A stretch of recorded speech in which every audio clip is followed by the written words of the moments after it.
Hi മകളെ, SLC public എക്സാമിന്റെ result May 15 വരുമെന്നുള്ളത് എല്ലാവരും അറിഞ്ഞിട്ടുണ്ടാവും.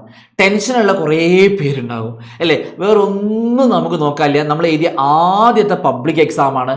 അത് നമുക്ക് നല്ല റിസൾട്ട് വന്നിരിക്കും. ഇനി നമ്മൾ എഴുതാൻ വേണ്ടി പോകുന്ന മറ്റൊരു പബ്ലിക് എക്സാം പറഞ്ഞാൽ ഇനി +2ലാണ്. +1 പബ്ലിക് എക്സാം ഉണ്ട്. പക്ഷേ +1 പാസ്സായില്ലെങ്കിലും, അതായത് +1 ഒരാൾക്ക് പാസ്സാവാൻ വേണ്ട മിനിമം മാർക്ക് 18ആണ്. 60-ലാണെങ്കിൽ 18 മാർക്കാണ് വേണ്ടത്.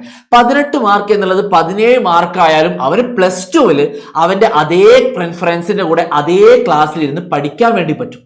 പക്ഷെ അവൻ +1 തോറ്റൊരു കുട്ടിയായിരിക്കും. അങ്ങനെയാണെങ്കിൽ +1 തോറ്റാൽ കുഴപ്പമുണ്ടോ എന്നുള്ളതാണ് ചോദ്യം അല്ലേ? കാരണം +2 നമുക്ക് അവരുടെ കൂടെ തന്നെ ഇരിക്കാൻ വേണ്ടി പറ്റും. നമ്മൾ അടുത്ത കൊല്ലം വീണ്ടും +1 പഠിക്കേണ്ട ആവശ്യമൊന്നുമില്ല. അപ്പൊ +1 അങ്ങനെ ഒരു ഉപകാരം നമുക്കുണ്ട് അല്ലെ? അഥവാ തോറ്റാലും നമുക്ക് എന്ത് ചെയ്യാൻ വേണ്ടി പറ്റും? +2 എന്ത് ചെയ്യാൻ വേണ്ടി പറ്റും? പഠിക്കാൻ വേണ്ടി പറ്റും.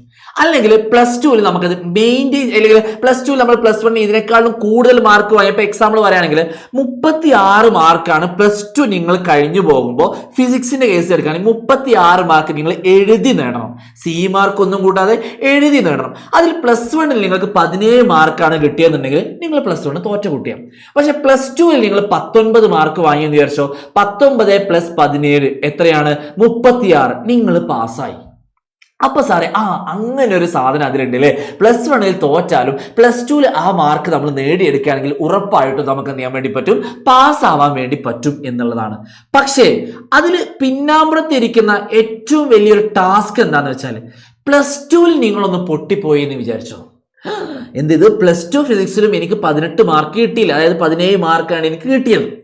അതേപോലെ സേ എക്സാം എഴുതി, സേ എക്സാമിലും എനിക്ക് ഈ ടോട്ടൽ 36 മാർക്കിലേക്ക് എനിക്ക് എത്തിക്കാൻ വേണ്ടി പറ്റിയില്ല.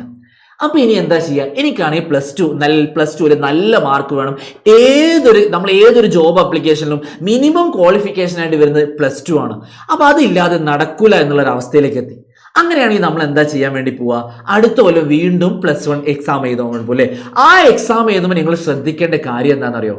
നിങ്ങൾ +1 എഴുതണം, +2 എഴുതണം. എന്ത് എഴുതണം? +1 എഴുതണം, +2 എഴുതണം. എന്നിട്ട് നമ്മൾ ടോട്ടൽ മാർക്കിലേക്ക് എത്തിക്കണം. അതാണ് നമുക്കുള്ള ടാസ്ക് എന്ന് പറഞ്ഞാൽ. അത് ഭയങ്കര ഒരു പ്രശ്നം. അപ്പൊ +1 തോറ്റാൽ കുഴപ്പമുണ്ടോ എന്ന് ചോദിക്കുന്നവർക്കുള്ള ആൻസർ ആണ് സാറത ഇപ്പൊ പറഞ്ഞിട്ടുള്ളത്. ഈ 2 വർഷം നമുക്ക് അതിൽ വലിയ പ്രശ്നങ്ങളൊന്നും നമുക്ക് തോന്നില്ല. അത് കഴിഞ്ഞിട്ടാണ് നമുക്ക് എന്ത് ചെയ്യുക? അല്ലോ, ഇങ്ങനെ ഒരു പ്രശ്നം ഉണ്ടായിരുന്നു എന്നുള്ള സാധനം നമ്മളെ മനസ്സിലേക്ക് കത്തുക. അതുവരെ നമുക്ക് അത് ആരും പറഞ്ഞു തരാനൊന്നും ഉണ്ടാവില്ല. അപ്പൊ കൃത്യമായിട്ട് +1 ഉഷാറായിട്ട് പഠിക്കാൻ വേണ്ടി നിങ്ങൾ തയ്യാറാണോ? നിങ്ങൾക്ക് ഉറപ്പായിട്ടും നല്ല മാർക്ക് കിട്ടിയിരിക്കും. സാറേ, SLCയുടെ റിസൾട്ട് വന്നോട്ടെ എന്നിട്ട് പോരെ എന്നൊക്കെ ചോദിക്കുന്നവരോട് എനിക്കൊരു കാര്യമേ പറയാനുള്ളൂ. നമ്മുടെ ബാച്ചിലെ ഓൾമോസ്റ്റ് 500+ സ്റ്റുഡൻസ് ഓൾറെഡി അഡ്മിഷൻ എടുത്ത് ക്ലാസ് കാണുവാൻ വേണ്ടി തുടങ്ങി. അപ്പൊ നിങ്ങൾ ഇനിയും ജോയിൻ ചെയ്തില്ല, നിങ്ങളൊക്കെ അവരുടെക്കാട്ടിലും പുറകിലാണ് എന്നുള്ള കാര്യമാണ് നിങ്ങൾ എന്ത് ചെയ്യേണ്ടത്? ആലോചിക്കേണ്ട ആദ്യത്തെ കാര്യം എന്ന് പറഞ്ഞാൽ ഇപ്പോഴേ തുടങ്ങണം. കാരണം +1 നമുക്ക് SLC നമ്മൾ പഠിച്ചതിനേക്കാളും എത്രയോ ഇരട്ടി നമുക്ക് പഠിക്കാനുണ്ട്. ഇപ്പോഴേ തുടങ്ങിയാൽ മാത്രമേ അതൊക്കെ നമുക്ക് എന്ത് ചെയ്യാൻ പറ്റുള്ളൂ? ഫിനിഷ് ആക്കാൻ വേണ്ടി പറ്റുള്ളൂ. അങ്ങനെയാണെന്നുണ്ടെങ്കിൽ നമ്മളെ ബാച്ചിലേക്ക് നിങ്ങൾ ജോയിൻ ചെയ്യുകയാണെങ്കിൽ ഉറപ്പായിട്ട് നമുക്ക് A+ ഉറപ്പിക്കാൻ വേണ്ടി പറ്റും. അതായത് പാസ് മാർക്കല്ല, A+ തന്നെ നിങ്ങൾക്ക് ചെയ്യാൻ വേണ്ടി പറ്റും, ഉറപ്പിക്കാൻ വേണ്ടി പറ്റും. അങ്ങനെ A+ ഉറപ്പിച്ചാൽ, അല്ലെങ്കിൽ +1 തന്നെ നമുക്കുള്ള മറ്റൊരു അഡ്വാൻറ്റേജ് ആണ് ഡബിൾ പാസ് എന്ന് പറഞ്ഞാല് +1 തന്നെ +2 നമുക്ക് പാസ് ആവാൻ വേണ്ടി പറ്റും. അതായത് +1 തന്നെ നിങ്ങൾ ഫിസിക്സിനൊക്കെ 36 മാർക്ക് വാങ്ങുകയാണെങ്കിൽ +2 നിങ്ങൾ ഓൾറെഡി പാസ്സായി നമുക്ക് ഉറപ്പിക്കാം. ക്ലിയർ? അതിന് പുറമെ നമ്മൾ A+ എത്തിക്കാൻ വേണ്ടിയിട്ടാണ് നമ്മൾ എന്ത് ചെയ്യേണ്ടത്? ഇനി ശ്രമിക്കേണ്ടത്. കാരണം അത്രയ്ക്ക് കോമ്പറ്റീഷൻ നിറഞ്ഞ ഒരു കാലത്ത്, എല്ലാവരും പഠിക്കാൻ തുടങ്ങിയ ഒരു കാലത്ത് നമ്മൾ പുറകിലേക്ക് പോയാൽ അത് നമുക്ക് മാത്രമാണ് നഷ്ടം എന്നുള്ളത് നമ്മൾ എന്ത് ചെയ്യുക? എല്ലാവരും വിചാരിക്കുക. വൃത്തിക്ക് ഇനി അങ്ങോട്ടേക്കുള്ള ദിവസങ്ങളിൽ പഠിക്കുക. അന്ന് MS സൊല്യൂഷൻ നിങ്ങളുടെ കൂടെ തന്നെയുണ്ട്. നമ്മുടെ AMS ബേസ് ബാച്ചിലേക്ക് നിങ്ങൾ ജോയിൻ ചെയ്യാൻ നിങ്ങൾക്ക് താല്പര്യമുണ്ടെന്നുണ്ടെങ്കിൽ ഉറപ്പായിട്ടും നിങ്ങൾക്ക് A+ ഞാൻ ഉറപ്പിച്ച് പറയും. വെറും 4130 രൂപ മാത്രമാണ് നമ്മൾ ആദ്യം ജോയിൻ ചെയ്യുന്ന 1000 പേർക്ക് കൊടുക്കുന്നത്. അതായത് ഓൾമോസ്റ്റ് 500 കഴിഞ്ഞ് നമ്മുടെ ഫസ്റ്റ് ബാച്ച് അവിടെ ഫിനിഷ് ആയി എന്നുള്ളതാണ് സാർ ഉദ്ദേശിച്ചുള്ളത്. ക്ലിയർ? അപ്പോൾ ഇത് ഒരു വർഷത്തേക്കുള്ള ഫ്രീ ആണ് എന്നുള്ള കാര്യം കൂടെ നിങ്ങൾ എന്ത് ചെയ്യുക? ആലോചിക്കുക. മാക്സിമം ഇതിൻ്റെ ഉപകാരം എന്താ വെച്ചാൽ, ഓൺലൈനായി നിങ്ങൾ പഠിക്കുകയാണെങ്കിൽ അതിൻ്റെ ഉപകാരം റിവൈസ് ചെയ്യാം. എനിക്കൊക്കെ പറ്റുന്ന ഏറ്റവും വലിയൊരു ഡിസ്കംഫർട്ട് എന്തായെന്ന് വെച്ചാൽ, അന്ന് ക്ലാസ്സിൽ സാറ് പറഞ്ഞ ഫിസിക്സിന്റെ കേസിൽ ക്ലാസ്സിൽ സാറ് പറഞ്ഞ കുറെ പെട്ടെന്ന് നല്ലോണം കത്തുക സാറ് എക്സാമ്പിളൊക്കെ വെച്ചാൽ പറഞ്ഞത്. പക്ഷേ ഞാൻ വീട്ടിൽ നോക്കി പോകുമ്പോൾ എനിക്കത് കത്തുന്നില്ല. അതാണ് ഏറ്റവും കൂടുതൽ ഉണ്ടായിരുന്ന പരാതികളും, അതായത് കുറേ കുട്ടികളിൽ ഞാൻ കേൾക്കുന്ന ഒരു പരാതി അതായിരുന്നു.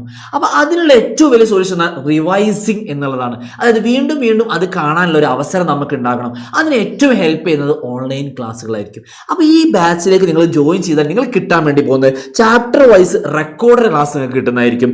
One shot class. ഇപ്പൊ എക്സാമിന്റെ തലേ ദിവസമൊക്കെ ഒരു 1.5 മണിക്കൂറിൽ നമുക്ക് ഒരു ചാപ്റ്റർ ഒക്കെ പഠിക്കാൻ വേണ്ടി പറ്റിയാൽ നമ്മൾ അതിൽ പ്രോ ആയി, നമുക്ക് എക്സാം ധൈര്യത്തോടെ എഴുതാൻ വേണ്ടി പറ്റും. അപ്പൊ അതിൽ വൺ ഷോട്ട് ക്ലാസ്സുകൾ ഉണ്ടാവും, എക്സാം ബേസ്ഡ് ക്വസ്റ്റ്യൻസ് ഉണ്ടാവും, പിന്നെ MRQ, MUQ, MEQ, MCQ, അതായത് most repeated question, most unique question, most expected question, multiple choice, ഇതൊക്കെ പഠിക്കുമ്പോൾ തന്നെ നിങ്ങൾ പ്രോ മാത്സ് ലെവലാവും. അതിൽ യാതൊരു സംശയമാണ്. അപ്പോൾ ഇതിൽ ജോയിൻ ചെയ്യാൻ എന്താ സാറേ ചെയ്യേണ്ടത്? നമ്മുടെ കമൻറ്റ് ബോക്സിൽ ജസ്റ്റ് നമ്മൾ എന്ത് ചെയ്യുന്നുണ്ട്, നമ്മുടെ ഒരു ഗൂഗിൾ ഫോമിൻ്റെ ലിങ്ക് കൊടുക്കുന്നുണ്ട്. അത് നിങ്ങൾ ജസ്റ്റ് കയറുക, പിന്നെ ജസ്റ്റ് ആ ലിങ്കിൽ കയറിയിട്ട് ജസ്റ്റ് നിങ്ങളുടെ പേരും കാര്യങ്ങളും ഒന്ന് അടിച്ചു കൊടുത്താൽ മതി. പൈസയൊന്നും അതിൽ അടക്കണ്ട. ഓക്കെ, നിങ്ങൾ അതിൽ രജിസ്റ്റർ ചെയ്തിട്ട് ഇതിൻ്റെ ഡീറ്റെയിൽസ്, കൂടുതൽ ഡീറ്റെയിൽസ് കാര്യം ജസ്റ്റ് അതിൽ രജിസ്റ്റർ ചെയ്തിട്ട്, ഈ രജിസ്റ്റർ ചെയ്യാനൊക്കെ മടിയുള്ളവർ നേരത്തെ ഇപ്പം തന്നെ ഈ നമ്പറിൽ വിളിച്ചോ. 8075125031 എന്നുള്ള നമ്പറിൽ എന്ത് ചെയ്യുക, കോൾ ചെയ്യുക. നമ്മൾ ഈ +1 ഉഷാറാക്കാൻ വേണ്ടി പോവാണ്. പഠിക്കാൻ തയ്യാറുള്ളവരുതാ ഇങ്ങോട്ടേക്ക് വാ, നമ്മൾ തകർത്തിരിക്കും. ഓക്കെ.